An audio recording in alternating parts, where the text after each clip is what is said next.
कि 10,000 उर्दू शिक्षकों की नियुक्ति, क्या संदेश देना चाहते हैं आप? अच्छा, उर्दू शिक्षकों की नियुक्ति क्यों नहीं होनी चाहिए? आप राम मंदिर का जिक्र कर रहे हैं, ठीक है, और आपकी 3 सरकारें बर्खास्त हुई है, आपके कई पीढ़ी की उसमें जान गई है। अगर बात करें बीजेपी के फर्स्ट जनरेशन, थर्ड जनरेशन, कई जनरेशन ने अपना सब कुछ उसमें लगा दिया, लेकिन बीजेपी की ऐसी क्या मजबूरी थी कि राम मंदिर का मुखर रूप से विरोध करने वाले नीतीश कुमार के साथ ही बिहार में सरकार चला रही थी? कि जो राम के अस्तित्व पर सवाल जो पार्टियां खड़ा करती थी, आज वही राम के पास जाकर माथा टेक रहे हैं लोग। अच्छा, तो जीतनराम मांझी ने भी ऐसा ही कुछ कहा था, आपको भी पता है। जी, तो फिर क्या मजबूरी थी कि जीतनराम मांझी के साथ सरकार में थे, आप उनको बर्खास्त क्यों नहीं किया देंगे? देखिए, आप कह रहे हैं कि हम आपके कार्यकर्ता भी कह रहे हैं और आप लोग भी कह रहे हैं कि 2025 में अपने बलबूते पे हम बिहार में भाजपा की सरकार बनाएंगे। तो सवाल ये है कि आपके साथ है ही कौन कि आप गठबंधन करिएगा? वाम दल है ही नहीं, नीतीश कुमार है ही नहीं, लोजपा आपके साथ छोड़ चुकी है। बिहार में ऐसे कोई भी दल बता दीजिए बड़ा जिसके साथ आप गठबंधन। नमस्कार, मैं अबुल हसन, आप देख रहे हैं बिहार लाइव टीवी। नीतीश कुमार के इस्तीफे देने के बाद जब से नई सरकार बनी है, तब से भारतीय जनता पार्टी जिला मुख्यालय और प्रखंड मुख्यालय पे धरना दे रही है। कल जिला मुख्यालय पे धरना था और आज गोपालगंज जिले के सभी प्रखंड मुख्यालय पे धरना है। भोरे ब्लॉक पे गोपालगंज के बीजेपी के जिला अध्यक्ष श्री विनोद कुमार जी हमारे साथ मौजूद हैं। सर, बिहार लाइव टीवी से जुड़ने के लिए आपका बहुत बहुत शुक्रिया। बहुत बहुत धन्यवाद आपका। जी, आप लोग बार बार आप आरोप लगा रहे हैं कि नीतीश कुमार ने विश्वासघात किया है। तो जब 2017 में भी इन्होंने इस्तीफा दिया था और आरजेडी के साथ सरकार बनाई थी, उस समय भी तो आरजेडी के साथ विश्वासघात ही था। बिल्कुल, आप सही कह रहे हैं कि 2017 में भी अपने प्रवृत्ति के हिसाब से नीतीश कुमार जी ने आरजेडी को भी के साथ विश्वासघात किया था। और उस समय जिन लोगों ने महागठबंधन को वोट दिया था उसके साथ विश्वासघात किया था। अब आप बोलेंगे कि भाजपा के साथ कैसे आए? जिस समय IRCTC घोटाले में तेजस्वी यादव और उनके परिवार के यहाँ CBI द्वारा छापेमारी की गई और इन्होंने ईमानदार बनने का प्रयास करते हुए तेजस्वी यादव को से सो कॉज नोटिस दिया और जवाब मांगा। तेजस्वी यादव ने बोला कि मैं कोई जवाब नहीं दूंगा और मंत्री भी बन के रहूँगा। ये बोले कि ऐसा नहीं चलेगा, क्योंकि उससे ये इनका पलटी मारने की आदत है। दोबारा पलटी मारना था, इनको मन बना चुके थे। तो भाजपा के लोगों से बोले कि मैं भ्रष्टाचार से समझौता नहीं कर सकता हूँ, इसलिए मैं आपके समर्थन से पुनः एक बार हम लोग सरकार बनाएं और भविष्य में मैं मर जाऊंगा, विधानसभा में उन्होंने बोला है, लेकिन इन लोगों के साथ नहीं जाऊंगा। सर, नीतीश कुमार बार बार मुख्यमंत्री क्यों बनते हैं? आखिर भाजपा की ऐसी क्या मजबूरी है कि आज तक बीजेपी का बिहार में कोई मुख्यमंत्री नहीं बन सका है? देखिए, दिक्कत क्या है कि मुख्यमंत्री बनना गणित का खेल है। जी जी। जिस प्रकार से आपको याद होगा कि बगल के प्रदेश झारखंड में निर्दलीय विधायक मधु कोड़ा काफ़ी दिनों तक मुख्यमंत्री रहे। तो मुख्यमंत्री बनना अंकगणित का खेल है। विधानसभा में आपका अंकगणित कैसा है, उस आधार पर सरकारें बनती हैं और बिगड़ती हैं। तो बात तो वही है, बीजेपी का अंकगणित इतना संख्या को पार क्यों नहीं? बता रहा हूँ 1990 में लालू यादव जिस समय मुख्यमंत्री बने, उस समय भारतीय जनता पार्टी ने भी समर्थन दिया था। बिल्कुल। लेकिन 1 साल बाद जब उनके भ्रष्टाचारी कामों को देख करके और विकास को अवरुद्ध देख करके भाजपा ने अपना समर्थन वापस लिया। वापस लेने के समय अपनी सरकार बचाने के लिए लालू यादव ने भाजपा में टूट कराया और भाजपा के हमारे जितने विधायक उनको बहुमत के लिए कम हो रहे थे, उतने विधायकों को प्रलोभन दे करके तोड़ दिए। इंदर सिंह नामधारी जी भी उसमें एक थे और उन्होंने सरकार बनाई। उस समय चारा घोटाला सामने आया और भाजपा उस भ्रष्टाचार के खिलाफ लड़ाई शुरू कर दी। 1995 में समता पार्टी और भाजपा अलग अलग चुनाव लड़ी। समता पार्टी को मात्र 4 सीटें मिली थी बिहार में। जी। और उसी 95 में भारतीय जनता पार्टी का महाधिवेशन मुंबई में चल रहा था। उस महाधिवेशन में नीतीश कुमार जी बिना बुलाए मेहमान पहुंच गए और बोले कि मैं भाजपा के साथ रहूँगा। और उस समय एक देश स्तर पर अटल बिहारी वाजपेयी की सरकार बनी और देश स्तर पर एक NDA का गठन हुआ। तो उस NDA को गठन करने के लिए, चुनाव पूर्व गठन करने के लिए आपको जॉर्ज फर्नांडिस, दिग्विजय बाबू, अब्दुल गफूर सरीखे लोग उसमें आए और उन लोगों के माध्यम से नीतीश कुमार जी भी आए। नीतीश कुमार का कोई चेहरा तक नहीं था। 1996 में सांसद बने पहली बार। 11 महीना के लिए केंद्र में कृषि राज्य मंत्री बनाए गए थे।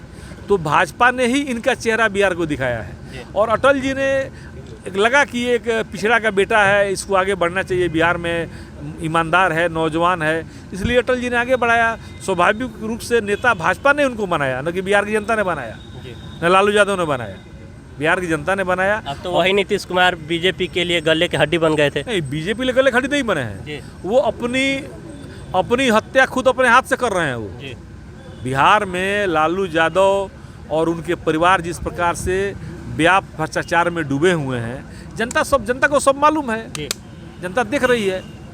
और जो कृत्य कर रहे हैं, अभी आप देखे होंगे कि बिहार में जैसे जैसे घटनाक्रम बदल रहे हैं राजनीति में, अभी मैंने आपको बताया कि 10,000 उर्दू शिक्षकों की नियुक्ति, क्या संदेश देना चाहते हैं आप? अच्छा, उर्दू शिक्षकों की नियुक्ति क्यों नहीं होनी चाहिए, हम आपसे जानना चाहते हैं। एकदम होनी चाहिए, उर्दू शिक्षकों की नियुक्ति नहीं होनी चाहिए। हम तो सबका साथ सबका विकास करते हैं। नरेंद्र मोदी जी की कोई योजना चलती है तो क्या वो मुसलमानों को नहीं मिलता है? बिल्कुल मिलता है, बिल्कुल मिलता है। तो हम ये चाहते हैं, हम तुष्टिकरण नहीं चाहते हैं, हम समष्टिकरण चाहते हैं।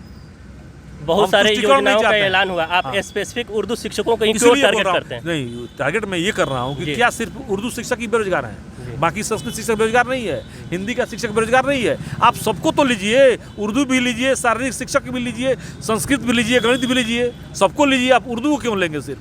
उनका कहना है कि जो हमने 10 लाख नौकरी का वादा किया था, वो उसमें पहली कड़ी थी। नहीं, 10 लाख नौकरी से मुकर चुके हैं। 10 लाख नौकरी के बारे में बोल रहे हैं कि नहीं, मैंने ये नहीं कहा था, मैंने ये कहा था कि मैं मुख्यमंत्री बनूंगा तो करूंगा। आज मैं उप मुख्यमंत्री बनाऊं, पलटी मार दी। नहीं, पूरा वीडियो मैंने भी देखा था। उन्होंने कहा कि इस टाइम मैं उप मुख्यमंत्री हूँ, नीतीश जी मुख्यमंत्री हैं, फिर भी हम प्रयास करेंगे कि नीतीश कुमार के माध्यम से ही हो, लेकिन काम हो। देखिए मित्र, ऐसा कहीं कुछ नहीं है। मैं सारा वीडियो, मैं राजनीति का ही करता हूँ, आप पत्रकारिता भी करते हैं, ऐसा कहीं नहीं कहा है। सीधे जी न्यूज़ से इंटरव्यू उनका दिल्ली में हुआ था, अपने पिताजी से मिलने गए थे, बाहर निकलने के बाद से स्पष्ट उन्होंने बोला, नकार गए वो। ठीक है, करें, अच्छी बात है, बिहार के लिए नौकरी दें, रोजगार दें, बहुत अच्छी बात है, लेकिन तुष्टिकरण नहीं। आप बात करते हैं दलित की, पिछड़े की, अक़लियत की, और काम करते हैं सिर्फ अक़लियत का। ये कैसा राजनीति आपका है? इस भारत में, इस बिहार में सभी नागरिक का बराबर का हक है, सबको आप समान रूप से देखिए। हमारे नेता तो ही कहते हैं नरेंद्र मोदी जी, सबका साथ, सबका विकास, सबका विश्वास। अच्छा, आप कह रहे हैं कि नीतीश कुमार अपने पैर पे कुल्हाड़ी मार रहे हैं, धीरे धीरे खुद भी खत्म हो जाएंगे। लेकिन नीतीश कुमार का और जो ललन सिंह है, जदयू के राष्ट्रीय अध्यक्ष, इनका कहना है कि भाजपा हमारे पार्टी को लगातार कमज़ोर कर रही थी और ख़त्म करने की सोच रही है। देखिए, भाजपा किसी भी पार्टी को ख़त्म नहीं करती है। अगर भाजपा पार्टी को ख़त्म करना होता जदयू को, तो 4 सीटों वाले व्यक्ति को मुख्यमंत्री का चेहरा भाजपा नहीं बनाती। भाजपा 2020 में जिस समय 1 सप्ताह के लिए नीतीश कुमार मुख्यमंत्री बने थे, उस समय भी हमारा 55 सीट आया था हमको। इनका सीट कितना था? 21 सीट था इनका। सीट कहाँ था इनका? ये तो बड़े भाई तब बन गए कि जब लोजपा 2005 के चुनाव में, पहला चुनाव में, 2005 में 2 चुनाव हुए थे। पहले चुनाव में लोजपा को बिहार में 29-30 सीट आ गई, और लोजपा के रामविलास जी चाबी लेकर भाग गए। तो बाद में लोजपा के विधायक एनडीए में आए तो सरकार नहीं बनी। उस समय कांग्रेस की सरकार थी, बूटा सिंह राज्यपाल थे, बिहार में राष्ट्रपति शासन लागू हो गया। तो एनडीए ने तय किया कि जिस पार्टी में लोजपा के लोग जिस पार्टी में जाना चाहें वो चले जाएंगे, उस पार्टी से लड़ेंगे चुनाव। तो इन्होंने उसमें चालाकी क्या की कि लोजपा के ज़्यादातर लोगों को मंत्री बनने का प्रलोभन दे करके अपने में पाले में मिला लिया। और जब पाले में मिला लिया और सिटिंग विधायक ज़्यादा हो गए तो बट नेचुरल उनकी सीट बढ़ गई तो वो हो गए। ताकत उनकी उस समय होती कि 2014 का लोकसभा चुनाव नीतीश कुमार अकेले लड़ रहे थे, कितने सीट पे आए थे? 2 सीट पर सिमट गए थे। तो नीतीश कुमार बैसाखी पर चलने वाले नेता हैं। नीतीश कुमार की औकात नहीं है बिहार में कि अकेले चल सकें। और जहाँ तक रही बात ललन सिंह की, तो वही ललन सिंह नीतीश कुमार से अलग होने के बाद बोले कि लालू यादव बोलते हैं कि नीतीश के दांत में पेट है। उनको इतना ही तक मालूम है, मुझे ये तक मालूम है कि नीतीश के पेट में दांत कहाँ कहाँ है वो। और उन्होंने एक उनके ऊपर मुकदमा था हत्या का, उसमें भी उन्होंने उसको मुकदमे को ओपन कराया था। बाद में हाई कोर्ट से उसमें बहुत सारी हुई। तो ललन सिंह ये सब क्षेत्रीय दल के लोग हैं, इनकी विसात क्या है? 45 सीट का बात करने वाला आदमी आज प्रधानमंत्री को उंगली दिखा रहा है। ये सोचने की बात कहाँ से? तो ये भी खबर आ रही है और चर्चा हो रही है कि नीतीश कुमार प्रधानमंत्री बनने के सपने को देख के बीजेपी से अपना अच्छी बात गठबंधन। है, शुभकामनाएं हैं, प्रधानमंत्री बन जाए, कोई दिक्कत नहीं है। लेकिन जो सबसे बड़ा दल है देश में, जिसके पास 44 सीट है पार्लियामेंट का, उसके नेता संदीप दीक्षित ने बोला है कि पलटी मार पे हमको भरोसा नहीं है। उपेंद्र कुशवाहा तो बता रहे हैं कि इनमें प्रधानमंत्री बनने के सभी गुण मौजूद हैं। उपेंद्र कुशवाहा तो इनको अमेरिका का राष्ट्रपति भी बना सकते हैं, संभावना उसकी भी दिख रही होगी उपेंद्र कुशवाहा को। उपेंद्र कुशवाहा जी की औकात क्या है बिहार में? पिछले चुनाव में कितना सीट लाए थे? भाजपा के बूते लोकसभा का मुंह देख लिए, इसके बाद कभी लोकसभा का मुंह उपेंद्र कुशवाहा नहीं देख पाएंगे। वो भाजपा का देन था कि देख लिए, उनके साथ 3 लोग देख लिए। ये लोग टिकट बेचने वाले लोग की क्या बात कर रहे हैं आप? ये सब टिकट बेचने वाली पार्टियां हैं। महाराष्ट्र में जब उद्धव ठाकरे और शिवसेना का जो प्रकरण हुआ तो आपने सोशल मीडिया पे लिखा था साम दान दंड भेद सब चलता है राजनीति में। तो अगर बिहार में हो रहा है तो गलत हो रहा है, अगर बीजेपी दूसरे राज्यों में कर रही है तो सही है। देखिए, महाराष्ट्र के परिप्रेक्ष्य में मैंने लिखा नहीं, था, महाराष्ट्र नहीं, अरुणाचल प्रदेश में क्या हुआ, कर्नाटका में क्या हुआ, मध्य प्रदेश बता रहा हूँ सब। जब विस्तृत बात कर रहे हैं आप, धरना के बीच में आ गए, आपको अलग से आना चाहिए क्योंकि समय जाया हो रहा है। पहला बात, महाराष्ट्र में भाजपा सरकार में नहीं थी। महाराष्ट्र में भाजपा सरकार में नहीं थी। शिवसेना, कांग्रेस, एनसीपी आदि दलों की सरकार चल रही थी।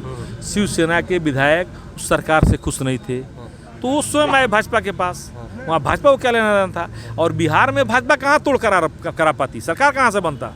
संख्या बन नहीं था हमारे पास। अगर 10-20 विधायक तोड़ने से सरकार थोड़ी बन रही थी बिहार में। नहीं, जो मीटिंग में विधायक तीसरी बात नहीं, आपने बोला उस बात को सुन लीजिए। अच्छा, कर्नाटका का बात बोला। कर्नाटका में जनता दल एस और कांग्रेस की सरकार थी।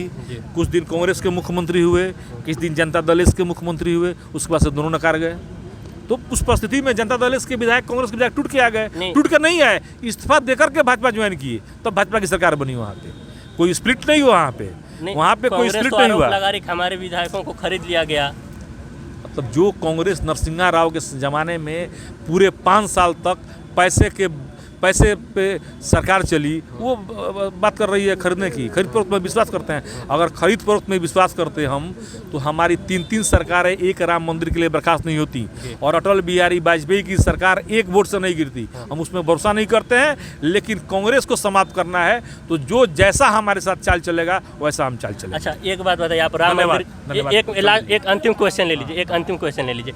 आप राम मंदिर का जिक्र कर रहे हैं, ठीक है, और आपकी 3 सरकारें बर्खास्त हुई है, आपके कई पीढ़ी की उसमें जान गई है। अगर बात करें बीजेपी के फर्स्ट जनरेशन, थर्ड जनरेशन, कई जनरेशन ने अपना सब कुछ उसमें लगा दिया। लेकिन बीजेपी की ऐसी क्या मजबूरी थी कि राम मंदिर का मुखर रूप से विरोध करने वाले नीतीश कुमार के साथ ही बिहार में सरकार चला रही थी? नीतीश कुमार ने राम मंदिर का मुखर विरोध कभी नहीं किया। नहीं, एक सेकंड, अपने व्यक्तिगत रूप से किया होगा। तो हमारे पास ताकत था ना। हमको नीतीश के ताकत का जरूरत नहीं था, हमको रामविलास पासवान की ताकत की जरूरत नहीं था। हम खुद उस लायक थे कि हम राम मंदिर बना सकते थे।